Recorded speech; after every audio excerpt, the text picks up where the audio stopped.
Hello everyone, Zane here and welcome to another Final Fantasy XIV video. Today we're going to be prepping for patch 7.2. Now we have no idea when the patch will be dropping, but we can surmise that it's going to be around the March time frame, because between November and March is around 16 weeks. Plus I like to give you guys at least a month or two ahead of time to prep for these patches, unlike some people who make the video a week before the patch, giving you very little time. So first let's talk about purple scrips. Now, I'm going to be doing this on my culinarian because I have a crap ton of materials for the rarefied happiness juice, which I did for the first books. So I have a crap ton of stock left over, so I'm all set when it comes to purple scrips, since you're going to be needing these for book 12. And we don't get new books till 8.0. or 8.05. If you don't want to do this, you can do the rarefied cucumber varroa, or you can do the rarefied stuffed peppers for max scrips. Alchemist, you have the Tassan and Dawn Trail, you have the draft in Endwalker, you have the syrup in Shadowbringers, or you have the race wreath in Stormblood. Just note that these ones here require monster drops. Other one I recommend is the rarefied white gold choker for goldsmith, since there's only 2 materials. Armor, you have the fry pan for both Dawn Trail and Endwalker. And for carpenter, I recommend doing the armor lay, since those are the easiest ones to do. What you decide to do is up to you, but those are my recommendations. So since we are about 2 months away from 7.2, I recommend only doing these scripts the day before the patch or 2 days before the patch. This is where you guys aren't sitting with a retainer full of collectibles. So the next thing we're going to be talking about is the draughts. These are the potions of strength, dex, vitality, intelligence, and mind. Most people don't really use vitality unless they're trying to prog the fight to learn the mechanics, otherwise you'll stick with the other 4. So you're going to be sticking with the reagents, wind parsley, Kazamauka chamomile, the bay leaf, eucalyptus, and the pearl grass, since they did that with Shadowbringers and Endwalker, since Endwalker didn't have any new reagents.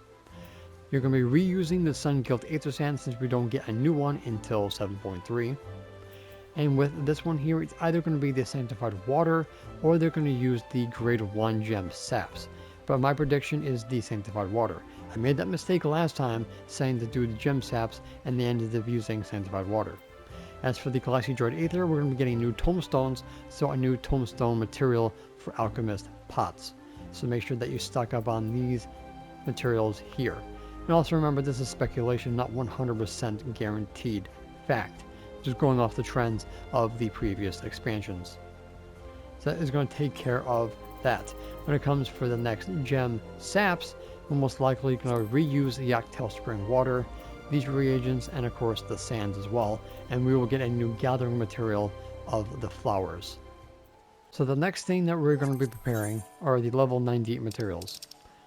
So this is going to include the raw Kaznar ingots, the Gargantua leather, we have the black star, we have the magnesia whetstones, we have the Clara walnut lumber, and we have the Thunder Yard silk, since these are going to be reused in the new recipes. If we look back at the old recipes back in Endwalker, the 3-star were still required, the Khandra ingots and stuff like that. And then when we did the crafting and gathering gear, it did not need those materials, but the battle gear for 4-star still used those materials. So preparing those basic materials will help you make the new battle gear that comes out with patch 7.2. Also, make sure you do the other sands, the root, the brine, and the loam, since those are going to be rehashed yet again. So let's talk about materia for crafters and gatherers. So you want perception, gathering, control, and craftsmanship. Because GP is mostly taken care of through your accessories, so you don't need that much GP materia. You're only going to be melding in the feet, the hands, and the head. Basically, that's about it. So the hands cap at +2, the feet, the gathering caps at +8, most likely it's the same thing for the next gear. So you need 2 GP melds on that, 1 GP meld in the hand, and 1 GP meld in the head. The tools, you don't really need GP in those tools because you'll most likely need them for perception and gathering like I had in my last gear set. And you can just offset the stats with food if you're going to be doing the characteristics for the new materials. Now, when it comes to crafting, your CP is mostly already in your accessories. But for the gear, your feet, your legs, and pretty much about it. Those are the only ones that you have the CP melds into it. And of course you have your main and offhand tools. And of course you can use your food to offset whatever you're lacking when it comes to CP. So you want to focus more on craftsmanship and control the most.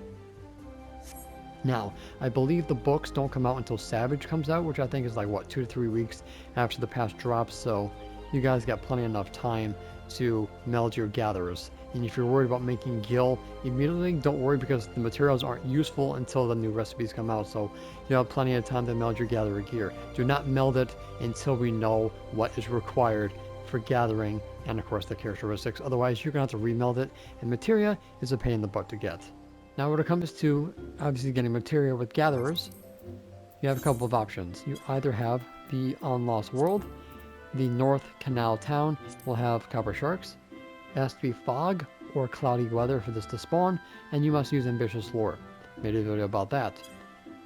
You do have other options, but the cloud or the copper shark is the best one. I believe you also have in Shaloni. The condor I think is also orange scrips, if you guys want to do it that way too. But those are the two best ways of doing it. If you want to do it with your botanist and miner, then you're going to go through your collectibles here. It has to be level 100 for the orange scripts. You can easily make this into a macro, putting it in an alarm system so you always will know when it's going to be spawning. If you want a spirit bond, you also can do legendary nodes as well. But I do recommend that you use the level 100 base set because it spirit bonds faster and not the everseeker set. So keep that in mind when doing that. But I have videos on all that for spirit bonding. For crafters, you have of course your orange scrip farming. So my favorite thing to do is the tacos for culinarian, because the dark red flour gives you half of what you need, and this is easily done with trained eye and ground work from Walker. The money chuck is the other issue, but if you have a retainer that can get these for you, you're good to go. Or if you don't mind doing fates or haven't done your fates yet, you can also get them through bycode gemstones. The other options are the rarefied clear walnut fishing rod, you have the round knife, and you have the raw Kaznar rings, if you guys want to do it that way. And if you're spirit bonding, I recommend using your base level 100 set, since it spirit bonds a lot faster, and of course you don't have to worry about screwing up your melds for the everseeker set. So those are my recommendations for that, and I do have videos on how to do all that, so I'll make sure to link everything down below. And last but not least is going to be crystals, clusters, and battle materia. Even though battle materia is not really crafting and gathering related, it's still an items list guide, so I figured I'd add those in. So, you're going to be crafting again, so having a lot of crystals and clusters, preparing to make those gears for your free company, for your raid team, or just selling for making gil, you want to make sure that you have enough. Now, when it comes to battle materia, mostly you want the red materia. Best way to do that, the hunt. To get yourself the Prima clusters and Nova clusters, also getting your nuts to get yourself more materia, but it's ultimately best to use the nuts on something else, since the hunt gives you enough crystals. So you want to focus on crit and determination. Why? Because direct hit doesn't give you better damage, it just increases the frequency of direct hitting. Crit and determination is more linear, so it basically goes up as you put more crit and determination into your gear. Tanks mostly need direct hit melds because they don't get it naturally through their gear, so they can benefit from direct hit more than anything else. For spell speed and skill speed, depending on if you're black mage or samurai who wants a speed build, but most of this here can be transmuted into a red materia, or if you're lucky enough, a crafter and gatherer materia with Mutamix in the central Thanalan, if you guys forgot about that. So you guys will get a crap ton of these as you're going along. Since both Shadowbringers, Endwalker, and Dawntrail give you a crap ton of hunt nuts, you guys can use that to transfer into more materia if you choose to do so. But other than that, I think that covers everything that you guys need to know to prep for patch 7.2 when we do get more information about that. But like I said, mostly coming in March, maybe early April, but we will see when we get closer to that date and we get the next live letter. Also, the Moogle event is a good idea of when the patch will also drop, because usually a month after that happens, we get the patch itself. Okay, so hopefully this has been helpful. Don't forget to check out the rest of my channel for more Final Fantasy XIV content, and I will see you guys in the next prep video. And that's it for today's video. Thank you guys so much for watching. Don't forget to leave a like, comment, and subscribe to my channel if you're new for more Final Fantasy XIV content and help with the YouTube algorithm. If you guys want to support my channel even further, consider becoming a YouTube member, Patreon supporter, or help me on Ko-Fi. The links for those will be in the description down below, as well as my Discord. And an extra special shout out to the members on screen. So until next time, may you ever walk in the glorious light of Lord Bahamut, and always remember to keep forging ahead.